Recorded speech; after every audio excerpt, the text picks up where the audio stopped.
Ֆիդավոյան։ Շնորհակալություն, պարոն Թորոսյան, մի քանի հարց ընթերցեմ,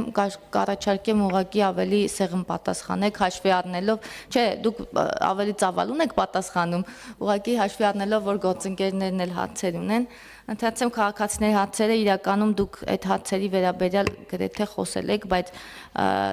մարդիկ ուզում են իրենց հարցը հնչի եւ իրենք ավելի բաց պատկերացում ունենան, կենսաթոշակների հետ կապված հարցերը բազմաթիվ են իմիջայլոց եւ հիմնականում նաեւ հետվճարին են վերաբերվում,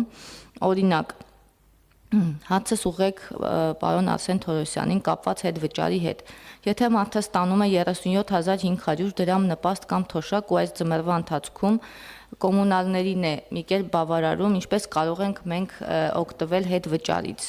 դա մեկ մի հարց կա, որը 2018 թվականից, այսպես ասած, հետապնդում է ինձ, դա վերաբերվում է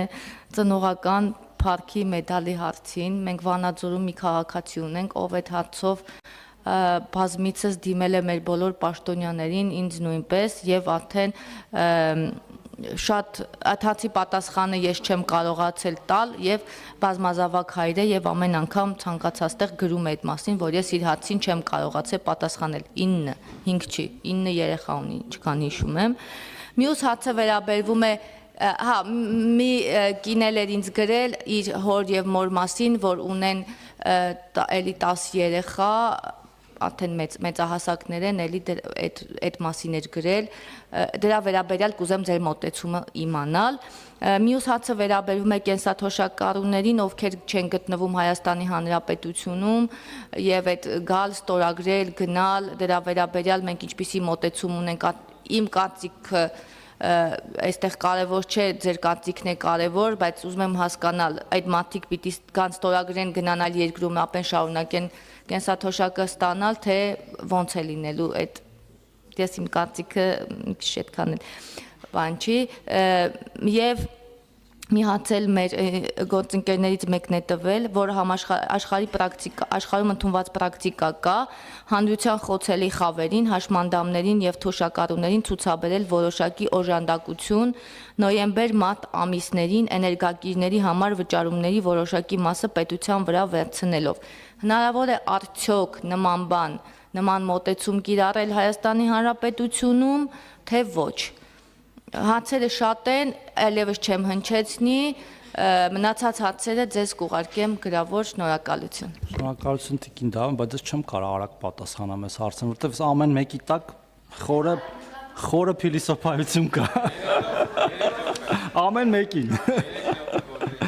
Դե նպաստի, տեսեք, կոմունալների մասով կարծում եմ անդրադարձ արեցի ծրագրի նպատակը դա է, ես հասկանում եմ, որ մենք ունենք քաղաքացիներ, որոնք այս կամ այն կերպ չեն կարողանում ամբողջությամբ այդ ծավալից օգտվել, դրա համար մենք ունենք նաև այլ տեսակի ծրագրեր, օրինակ նույն մեր անապահովության համակարգը, եթե քաղաքացին համապատասխանում է կրիտերիաներով, այնտեղ օրինակ կա կոմունալների, այս միանգամից ձեր առաջի եւ 4-րդ հարցերին են պատասխանում, այսինքն կան քաղաքացիներ, որոնք զեղչով են վճարում կոմունալները, մեր մնացած բոլոր քաղաքացիների հաշվին ի դեպ, որովհետև դա այնուամենայն սակագնի մեջ կա եւ դա մեր անապահովության համակարգում եղած քաղաքացիներ են, այսինքն թե իրենք համապատասխանում այդ կրիտերիաներին, իրենք մենք ենք այդ տվյալները տալիս հայկական էլեկտրական ցանցերին, Գազպրոմին եւ այլն, որ իրենք ավելի գումարը քիչ վճարեն եւ դե պարզ է, որ ձմեռվա ամիսներին ավելի շատ են ծախսում եւ այդ զեղչը ավելի մեծ է լինում, այսինքն այդ մեխանիզմը ունենք, բայց ես հասկանում եմ իմաստը եւ մեր անապահովության նոր համակարգը, որը հիմա տեստավորում ենք, այդ իմաստով մի քիչ ավելի լավ լուծումներ է տալիս ընդհանրապես ծախսերի եւ եկամուտների հաշվարկի հիման վրա, այսինքն ինչքան ծախս է պոտենցիալ լինում, ինչքան եկամուտ եւ այդ տարբերությունը, եթե համապատասխանում կրիտերիաներ մենք տալիս ենք եւ այդ դեպքում նպաստները օրինակ ոչ թե 20 կամ 30,000 դրամ են, մենք ունենք ընտանիքներ մինչեւ 200,000 դրամի նպաստ ենք տալիս հիմա մեր անապահովության նոր համակարգում, որտեվ այդքան է իրանց ծախսերը բազմազավակ են, հաշմանդամներ կան եւ այդպես շարունակ։ Հիմա մյուս երկու հարցերին, ծնողական փառքի մեդալին, մեզ են դիմում քաղաքացիները, ես գիտեմ, որ մենք ունենք օրենք, թե ինչպես են այդ մեդալները տրվում եւ այնտեղ կան եւ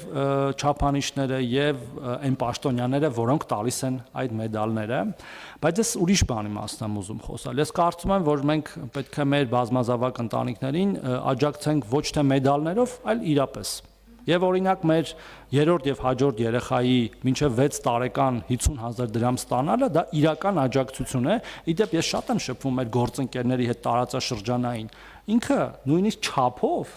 շատ էական չափ է համեմատած արևելյան Եվրոպայի երկրների հետ, այնտեղ էլ ունեն դեմոգրաֆիկ ծրագրեր խրախուսող, այնտեղ արդեն հասել են, որտեղ վիճակները շատ վատ է, երկրորդ երեխային, մենք հույս ունեմ չենք հասնի այդ վիճակին։ Մեզ համար անհրաժեշտ է, որ նոր երեխաներ ծնվեն շատ, ինչքան հնարավոր է, եւ մենք աջակցենք այդ երեխաներին, եւ եթե դու ունես երրորդ եւ հաջորդ երեխա, մենք ամեն ամիս 50,000 դրամ տալիս, իդեպ այդ 50,000-ից էլ է հետվճար աշխատում, այդ 50,000-ի վրա, այն որ ասցի էլի կան քաղաքացիներ, դրանք էլ այդ մյուս քաղաքացիներն են։ Եվ այդպես շարունակ կարող է ինչ որ շատ մեծ ընտանիքներ դեպքում համայնքները կարող են աջակցել տնով եւ այլնով, եւ որտեվ նաեւ սոցիալական պատասխանատվությունը միայն կառավարության բանը չի, էլի, այսինքն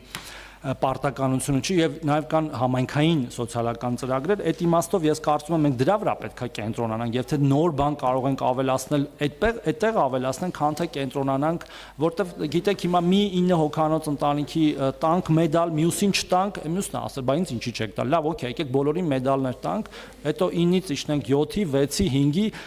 դրանից իրենց կյանքում չեմ կարծում, որ շատ բան կփոխվի։